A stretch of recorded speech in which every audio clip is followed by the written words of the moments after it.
அப்போஸ்தலனாகிய பவுல் ரோமாபுரியருக்கு எழுதின நிருபம் அதிகாரம் 1.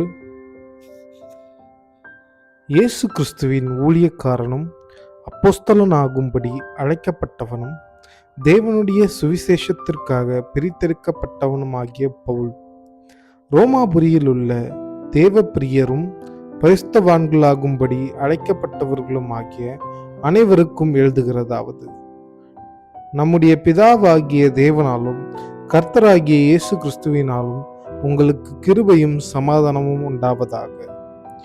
இயேசு கிறிஸ்துவை குறித்து தேவன் தம்முடைய தீர்க்கதரிசிகள் மூலமாய் பரிசுத்த வேதாகமங்களில் முன்னே தம்முடைய சுவிசேஷத்தை பற்றி வாக்குத்தத்தம் பண்ணினபடி, கர்த்தராகிய இயேசு கிறிஸ்துவானவர் மாம்சத்தின்படி தாவீதின் சந்ததியில் பிறந்தவரும் பரிசுத்தமுள்ள ஆவியின்படி தேவனுடைய சுதன் என்று மரித்தோரிலிருந்து உயிர்த்தெழுந்ததினாலே பலமாய் ரூபிக்கப்பட்ட தேவகுமாரனுமாயிருக்கிறார்.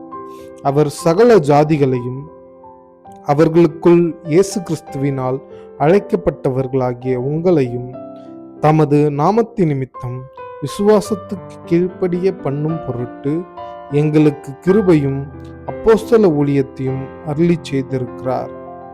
உங்கள் விசுவாசம் உலகமெங்கும் பிரசித்தமாகிறபடியினாலே முதலாவது நான் உங்கள் எல்லாருக்காகவும் இயேசு கிறிஸ்து மூலமாய் என் தேவனை ஸ்தோத்தரிக்கிறேன். நான் ஜெபம் பண்ணும் போதெல்லாம் இடைவிடாமல் உங்களை நினைத்து கொண்டிருக்கிறதை குறித்து தமது குமாரனுடைய சுவிசேஷத்தினாலே என் ஆவியோடு நான் சேவிக்கிற தேவன் உங்களுக்கு சாட்சியாயிருக்கிறார்.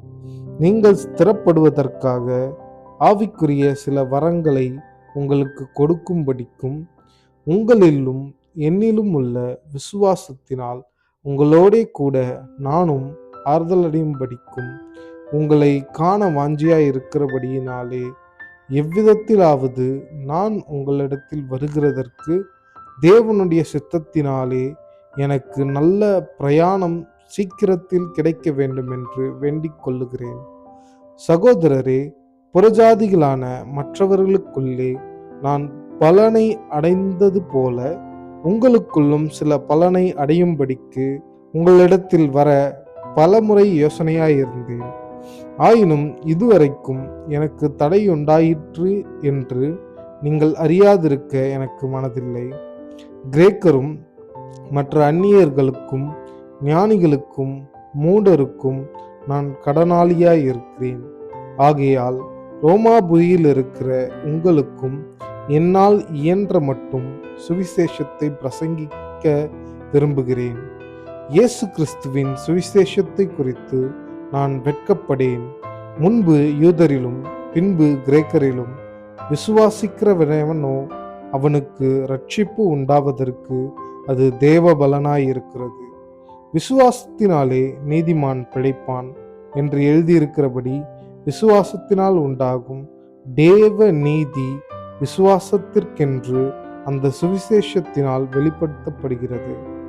சத்தியத்தை அநியாயத்தினாலே அடக்கி வைக்கிற மனுஷருடைய எல்லாவித அவபக்திக்கும் அநியாயத்துக்கும் விரோதமாய் தேவ கோபம் வானத்திலிருந்து வெளிப்படுத்தப்பட்டிருக்கிறது. தேவனை குறித்து அறியப்படுவது அவர்களுக்குள்ளே வெளிப்பட்டிருக்கிறது. தேவனே அதை அவர்களுக்கு வெளிப்படுத்தி இருக்கிறார்.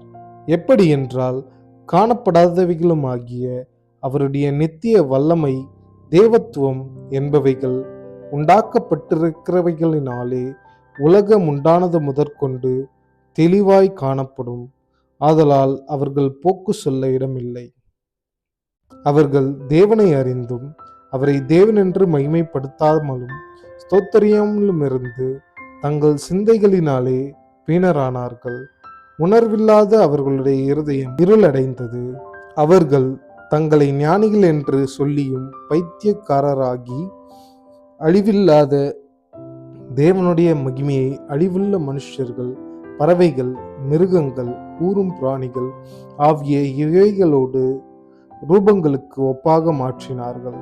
இது நிமித்தம் அவர்கள் தங்கள் இருதயத்தில் உள்ள இச்சைகளினாலே ஒருவரோடொருவர் தங்கள் சரீரங்களை படுத்தத்தக்கதாக தேவன் அவர்களை அசுத்தத்திற்கு ஒப்பு கொடுத்தார். தேவனுடைய சத்தியத்தை அவர்கள் பொய்யாக மாற்றி சிருஷ்டிகரை தொழுது சேவியாமல் சிருஷ்டியை தொழுது சேவித்தார்கள். அவரே என்றென்றைக்கும் ஸ்தோத்தரிக்கப்பட்டவர். ஆமேன். இது நிமித்தம் தேவன் அவர்களை இழிவான இச்சை ரோகங்களுக்கு ஒப்பு கொடுத்தார். அந்தபடியே அவர்களுடைய பெண்கள் சுபாவத்துக்கு விரோதமான அனுபோகமாக மாற்றினார்கள். அப்படியே ஆண்களும் பெண்களை சுபாவப்படி அனுபவியாமல் ஒருவர் மேலொருவர் விரக தாபத்தினாலே பொங்கி ஆணோடே ஆண் அவலட்சமானதை நடப்பித்து தங்கள் தப்பிதத்திற்கு தகுதியான பலனை தங்களுக்கு அடைந்தார்கள். தேவனை அறியும் அறிவை பற்றி கொண்டிருக்க அவர்களுக்கு மனதில்லாதிருந்தபடியால் தகாதவைகளை செய்யும்படி தேவன் அவர்களை கேடான சிந்தைக்கு ஒப்பு கொடுத்தார்.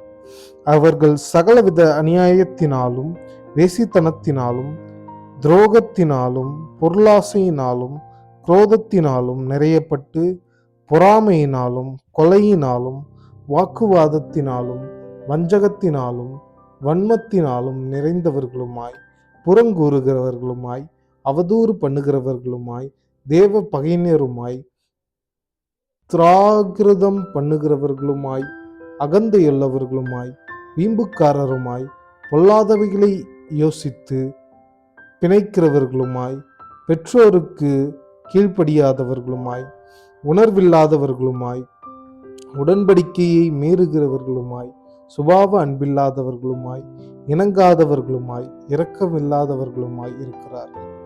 இப்படிப்பட்டவைகளை செய்கிறவர்கள் மரணத்திற்கு பாத்திரராய் இருக்கிறார்கள் என்று தேவன் தீர்மானித்த நீதியான தீர்ப்பை அவர்கள் அறிந்திருந்தும் அவைகளை தாங்களே செய்கிறதும் அல்லாமல் அவைகளை செய்கிற மற்றவர்களிடத்தில் பிரியப்படுகிறவர்களுமாய் இருக்கிறார்கள். ஆமென்.